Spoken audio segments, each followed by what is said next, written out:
What the World Scholars Cup is, we are an academic global program. We host events in about 70 different countries on 5 continents around the world. Zambia is just one. This Lusaka round 1 of about 130 regional events we'll have this year, welcoming thousands of students. We expect to have between 40 and 50,000 students joining our regional events this year. And these students here in Lusaka from all over Zambia, they're joining not just a community here at the Lusaka round, but by being a part of this event, we are welcoming them into our global family.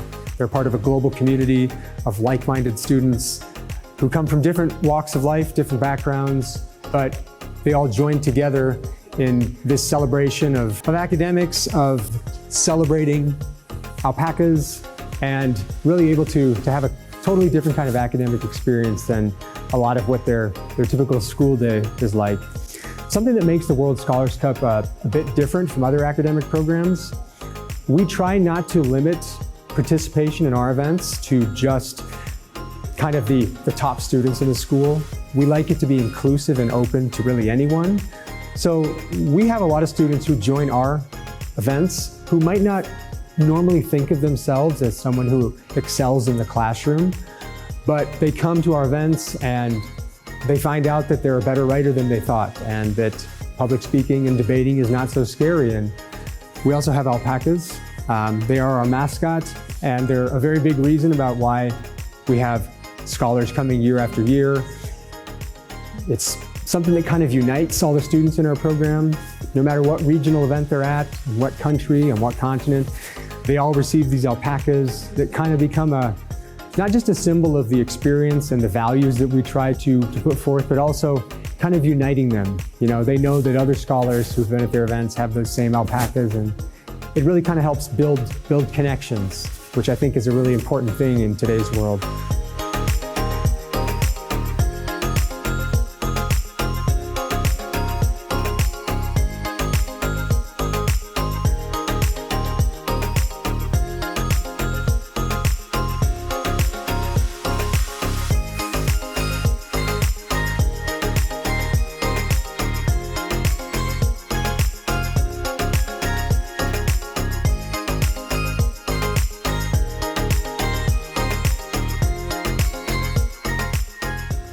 I would like to acknowledge the presence of the judge and timekeeper and my fellow debaters. Your presence is highly acknowledged and appreciated. Now to begin my debate, I would like to start with my rebuttal. To rebuttal what Speaker X said, they mentioned that patience is part of who we are as people, and that it's part of the virtues that we have as people. But no one in this room can tell me that they would like to be known as an impatient person, because kindness is a virtue, and everyone in this room would like to be known as a kind person. Love is a virtue, and everyone in this room would like to be known as a loving person. So if impatience is taken as a virtue and as a part of who we are, it wouldn't be nice to be known as a person that's impatient, because people wouldn't even want to interact with you. I would like to begin with a few preambles, with a few rebuttals. From my side, going on to the other side of this debate.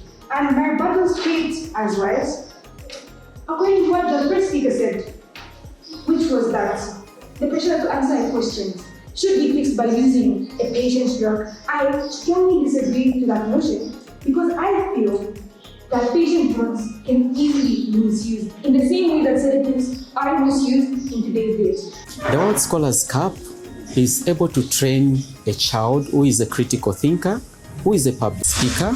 It also inculcates leadership skills in children at a tender age. Some of these positions, the leadership positions that we have in our country, may be taken up by the learners who pass through this program.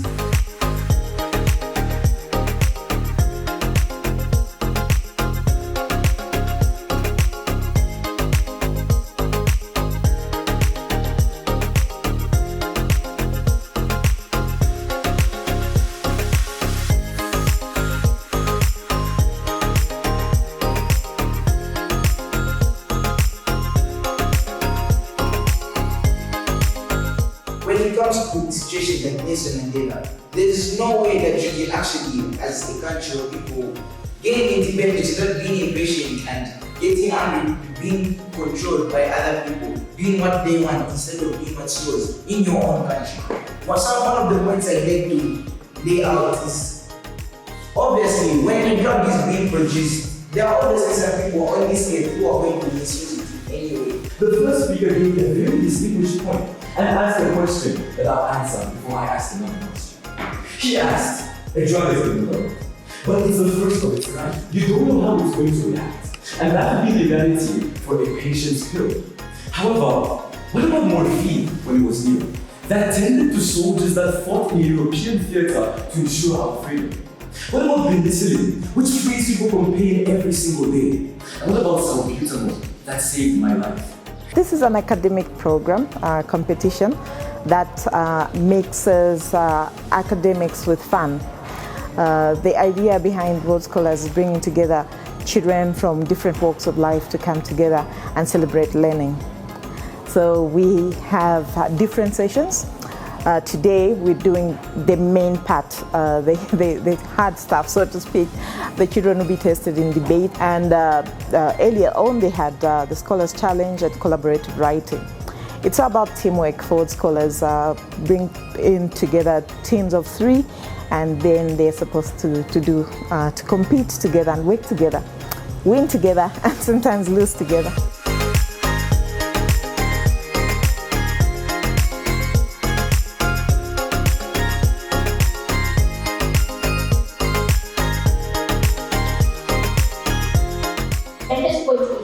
Why should we limit our tasks? Why should we limit our tasks when we could simply just manage them simply? We could manage our tasks so that could save us more time. If we limit our tasks, it will build up more tasks. And with those more tasks, we won't be able to finish the tasks that are given in time. But I have 2 rebuttals to that. One, you belong setting the application, meaning that you put time suitable for you. Meaning that it won't necessarily take you long or just hours.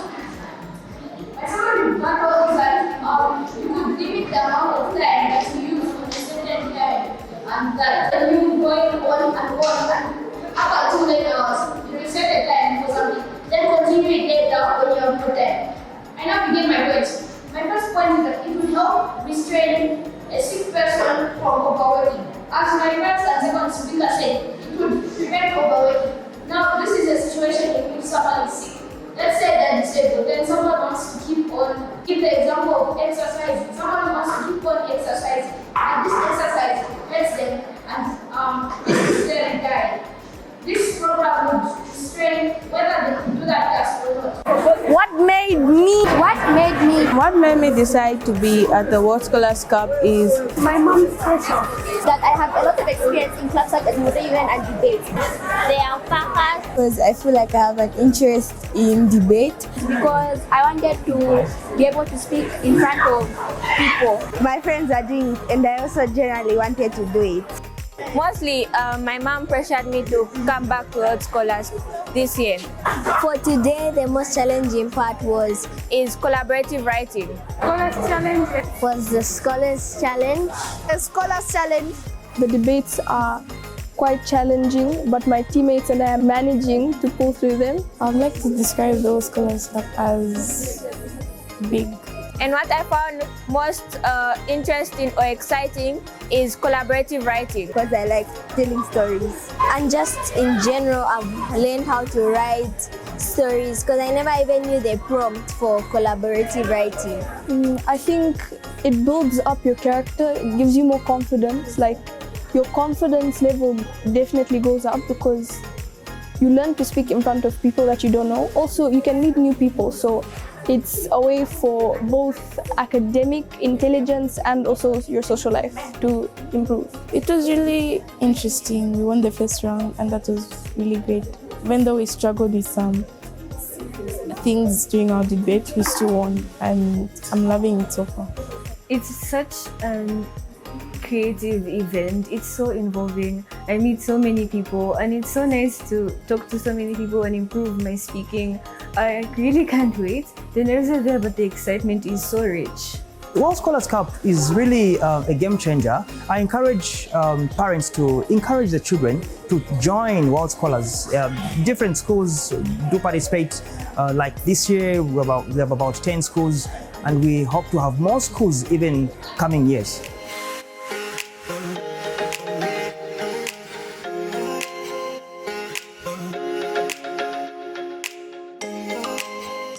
Once we call time, you cannot touch the alpacas. And if your alpaca decides to fall off, or you forget the first rule, you must return the alpaca to the front of the stage and then return to your team. All right, now you can get out of the crouching position and do the thing called standing up. We've lost our first alpaca. A round of applause for our first casualty.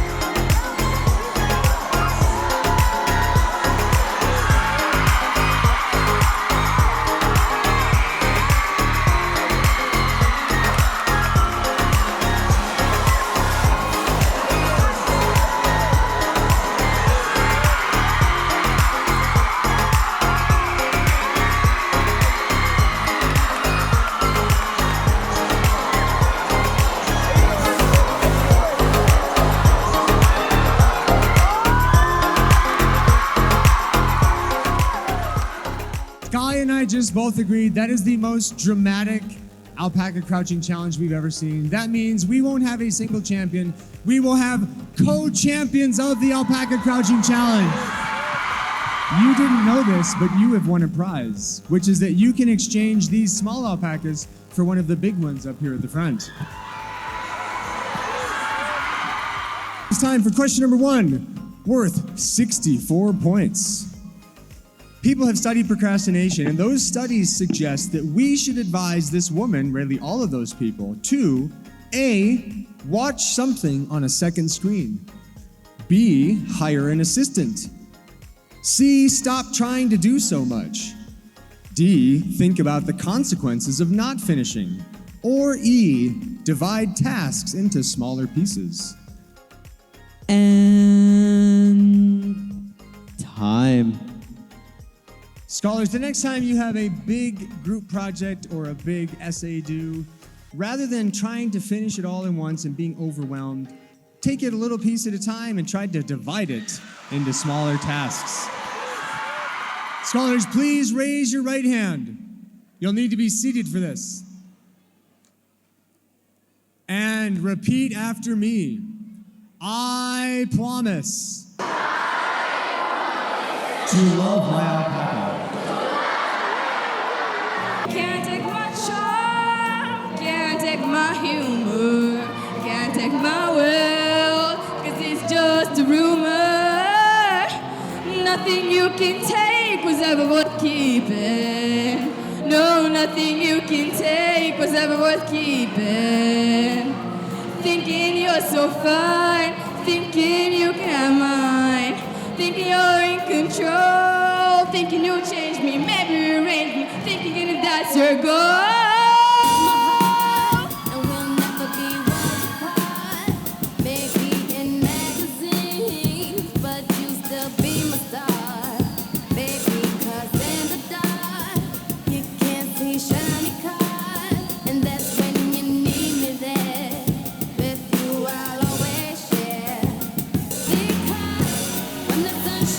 Shine together, told you I'll be here forever, said I'll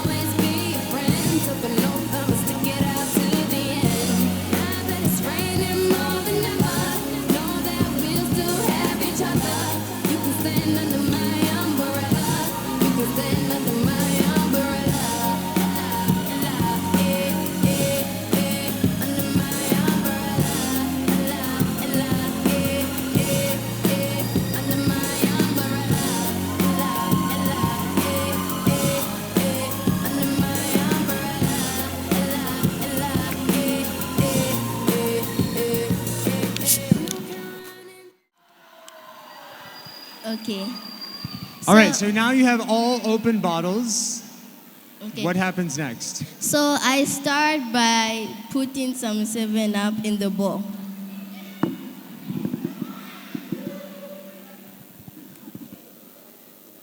Okay, that can be enough. Then some Fanta. All right, so far you have 7-Up and Fanta. Yes. Orange Fanta. Yes, orange Fanta. And some Fruticana.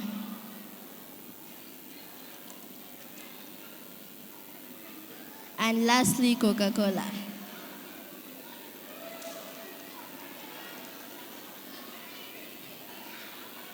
Then I mix it. All right, so you have a ladle so you can mix it up, okay. Yes, and then I bring out my cups. And I would like to invite someone to taste my drink. Only 2 people. 2. Yes. Okay. Oh, I'm supposed to only have one. Just one? Yes. You. Yes. All right, we have a randomly selected volunteer.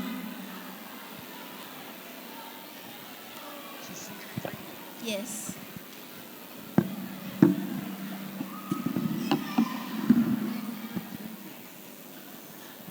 Okay, so you're going to taste this concoction of a drink. I'm going to put it down so I can pour something. All right, so she's pouring the mixture into the cup. Now, you signed up to try this. How do you feel about trying this? Normal. Normal, okay. Does it taste good? Yes. What does it taste like?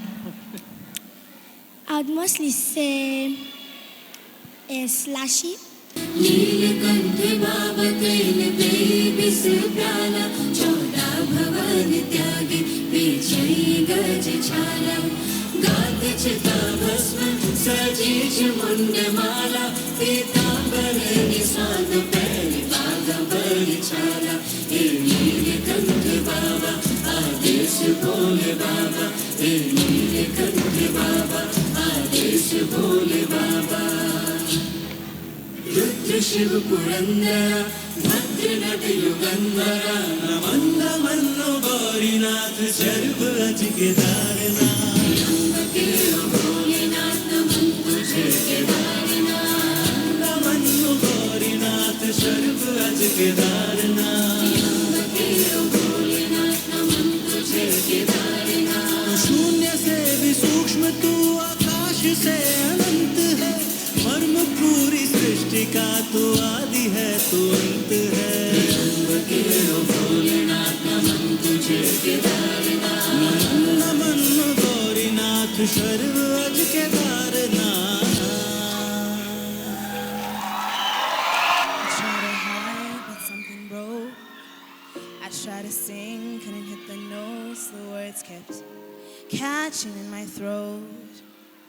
I try to smile, I was suffocating though, but here with you I can finally breathe. You say you're no good, but you're good for me. I've been hoping to change, now I know we can change, but I won't if you're not by my side. Why does it feel right every time I let you in? Why does it feel like I can tell you anything? All the secrets that keep me in chains and all the damage that might make me dangerous. You've got a dark side, guess you're not the only one. What if we both tried fighting what we're running from? We can't fix it if we never face it. What if we find a way to escape it? We could be free, free. We can't fix it if we never face it. Let the past be the past till it's weightless. Oh, time goes by and I lose perspective. Your hope only hurts, so I just forget it. But you're breaking through the dark in me when I thought that nobody could. And you're waking up with these parts of me that I thought were buried for good. Between imposter and this monster, I've been lost inside my head. Ain't no choice when all these voices keep me pointing towards nowhere. It's just easy when I'm with you. No one sees me the way you do. I don't trust it, but I want to. I keep coming back, so why does it feel right every time I let you in? Why does it feel like I can tell you anything? We can't fix it if we never faced it. What if we find a way to escape it? We could be free, free. Television, corner front and front, them aside, inside, I wanna step on the mic, come to the left and the right, I don't like stop me and go to the side, special me the champion, Al-Qaeda, I'm champion, and I'm the champion, the original champion, there's a lot of everybody enter the center, make you enter the center, everybody enter the center, you push me, tell you back to the center, I need a fine girl like Brenda, I need a fine girl like Brenda, they say shake your back. Yo, listen, everybody pump banana, enter, make you pump banana, enter, everybody pump banana, enter the haven, enter the center. I need a fine girl like Brenda, check your piano, Nadia. They say shake your back and bend down. Saku over, I just saku over, I just saku over, I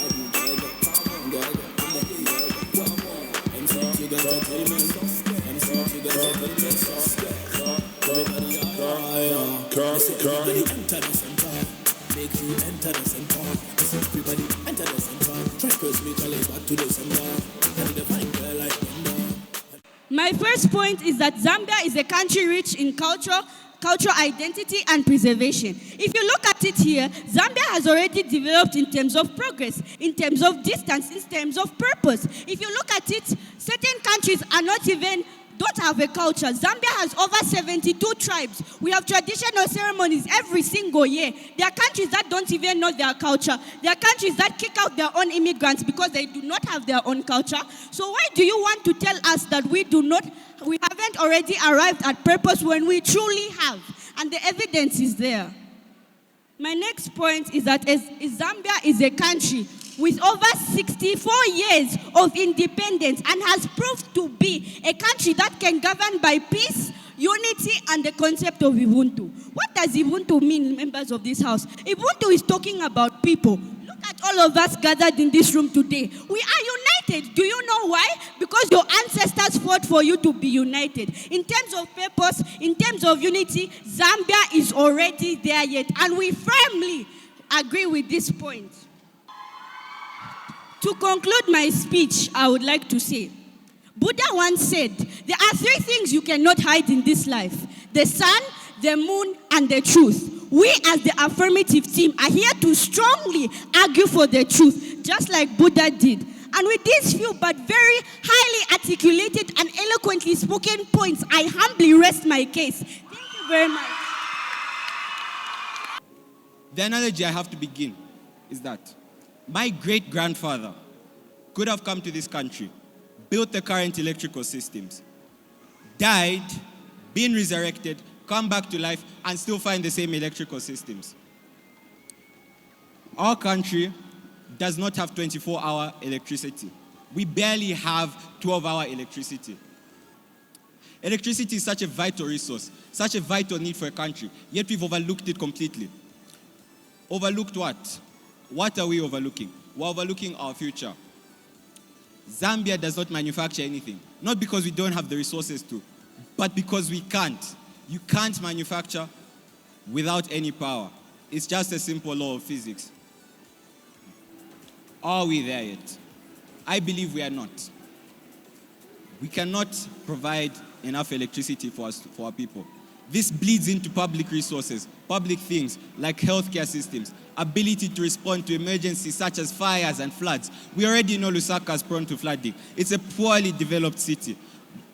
With these few points, I rest my case. Zambia is there already. Before I start, I'd like to say that the first speaker of the negative team stated that why should we settle for more when we can have more? What he stated, he's clearly saying that we have more. So why are we going looking for more when we already have all we need? Now, my first point. Zambia is a very peaceful country. Do you remember the last time we had a war? 1964. And what's the date currently? 2026. That was over 60 years ago when we had our last war. But Iran and Israel are currently at war. Well, we are here having world scholars. Think about that.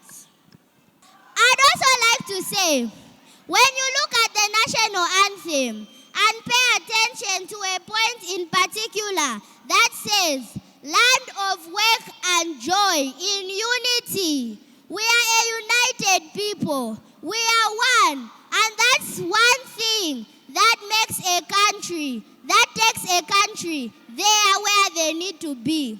With these few points, I rest my case. I'd like to open up my debate with a few rebuttals for the opposition side. Now, I pose this question to you. As we know, Zambia is a country of so much potential, so many resources, and so much growth. But why settle when we can be so much more? Indeed, as one of the speakers mentioned, we do have a lot, we do have more, but why settle when we can become more? Why settle when we can use the resources to grow more? I'll give you a good example. We have all the copper we need to conduct the electricity within Zambia, but as you can see, we have inconsistent electricity supply in the modern day. Now, to close my debate, I'd like to ask all of you a question. How much do you love growth? How much do you love growth in the sense that if you want to grow, how can we be dishonest with ourselves?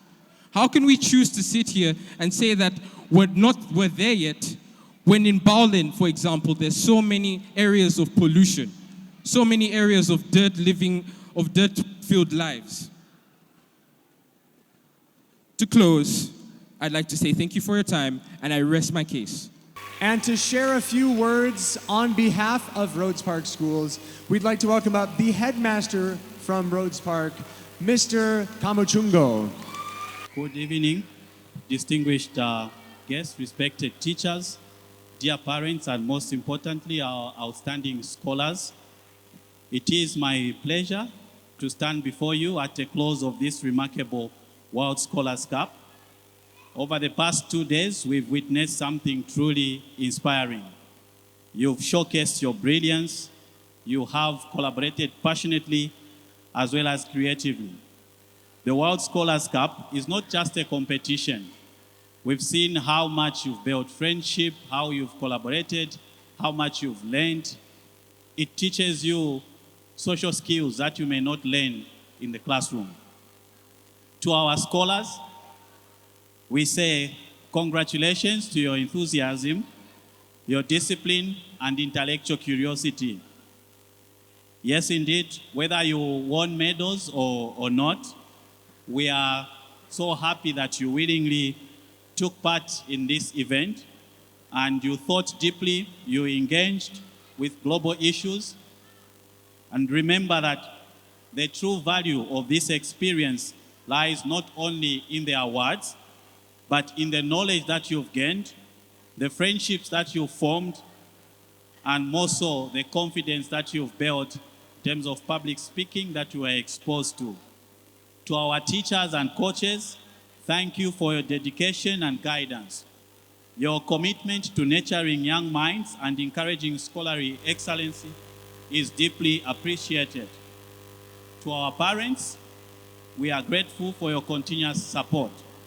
Your encouragement enables our students to pursue opportunities such as this and to grow in confidence, globally minded individuals. I would also like to extend sincere appreciation to the organizers. They've done such a wonderful job. Also the adjudicators, they did marvelous work. And also the essay graders who worked tirelessly to ensure that your essays were graded during the challenge that you had. Once again, congratulations to all our scholars. We are proud of each one of you, and thank you, and I wish you safe travels and continued success in your academic journey. Thank you so much, and we now look forward to the closing ceremony as you receive your medals, celebrate, and embrace each other. Thank you so much. Now, scholars, you can see up here on the stage and in front of the stage, there are many medals to be given out and many trophies. That is because over the last 2 days, you have done a lot. So this is really a celebration of all the hard work that you've put in preparation for this. And because of that, there are many medals to give out. We begin with the first awards for top team performance in the Scholars Challenge. Joining us on stage are our top 5 teams, winning not only gold medals but also trophies. In 5th place from Woodford School, Lusaka, Team 178. Coming in 4th place from the International School of Lusaka, Team 119. Next, in 3rd place from St. Mary's Secondary School, Team 175. Top challenge teams in the senior division. First, your silver medal winning teams.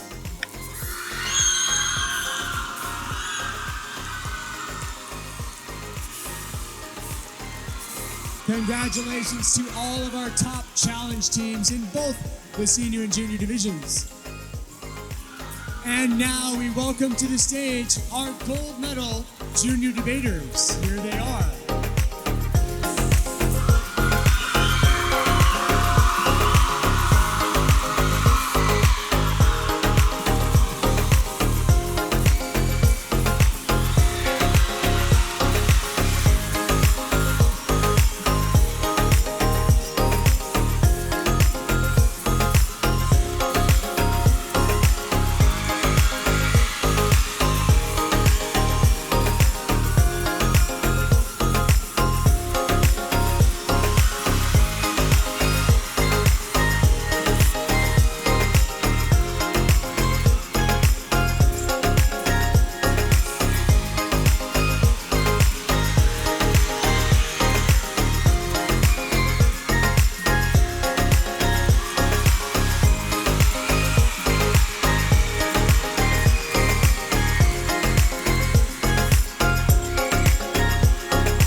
Woodford School, Chalufia Nande. The area of social studies, your top scholar is from Woodford School, Lusaka, Chalufia Nande. And the next subject area, winning in history, and this scholar has made history by winning 3 subjects in a row. It's Chalufia Nande. Next, the subject area of literature and media. It's Chalufia Nande. And next, your winner in the area of science and technology. I guess he's never going to leave the stage, Chalufia Nande. The final subject area, the special area. Winning with a truly special performance, a special scholar. Who is it?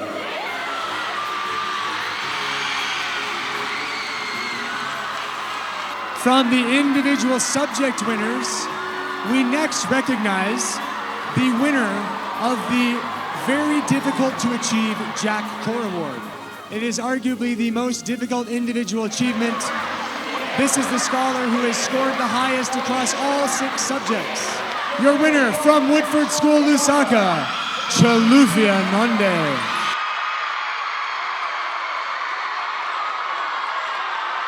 And now our trophy winners in 10th place from St. Mary's, Kalonde Francine Musanda.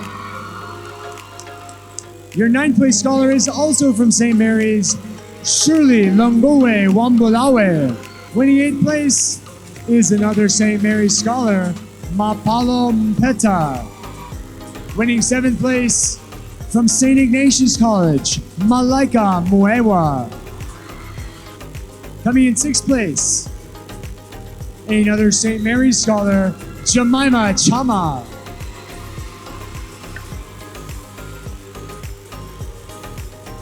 And in 5th place, from St. Mary's Secondary School, Lydia Elias Gidey.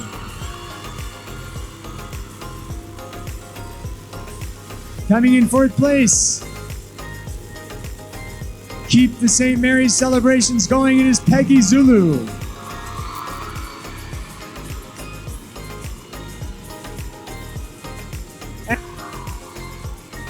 Your runner-up, coming in second place at his last Lusaka round. We know this because he told us when he sang a song earlier from Rhodes Park School, Advik Paul. In perhaps a spoiler for the overall team awards, the only scholar who could do better than him is his own teammate. Your champion from Rhodes Park School and the same team as Advik, Sibusiso Jere. Congratulations to all of our individual overall champions. I think I've had a really good time at the World Scholars Cup, and I've done way better than last year.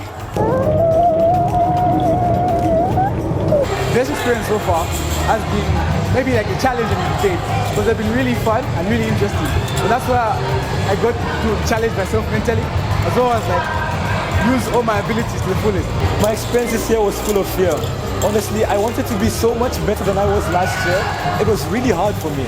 But I realized once I believed in myself, I could do anything. And now I stand here as the #1 overall scholar for the senior division. I didn't really expect to win this, but I'm happy that I did. Genuinely, I wasn't expecting us to perform the way we did. We really put in our hard work, and at some point we were very scared. The most challenging part of this year's World Scholars Cup was simply the stress. Honestly, being in grade 12, being a leader in both my club and the school, places a lot of responsibility on who I am. But I remembered that anything is possible if you dream. When it comes to competition, but usually we push each other because we share the same bedroom. So it makes it easier for us to actually talk about all of these things, share each other's pressures and stuff like that. So usually when I'm not doing enough, she tells me no, go and study. When she's not doing enough, I also take a hand. So like, it's both-sided. Yeah. What a beautiful team I have. With this team, I could conquer the whole world. But if there was one challenge that may have been writing, but come on, even though writing didn't go well, look at the amount of trophies, the amount of medals that we have gained as a team. Personally, for me, the most exciting was the collaborative writing, and the most challenging, I would say, the Scholars Challenge. I feel like my biggest challenge was studying the curriculum because I had to focus on tests, and I also had to just like be out there and studying the curriculum while having to write tests and study for tests was really hard for me. But surprisingly, I did very well. My biggest experience this year is not only moving from 25th to 3rd, but also winning as first place team once again.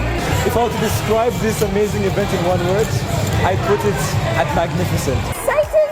Beautiful. It was very exuberant. Very exciting. Exciting. Interesting. It was exhilarating. Thrilling. Adventurous. Good.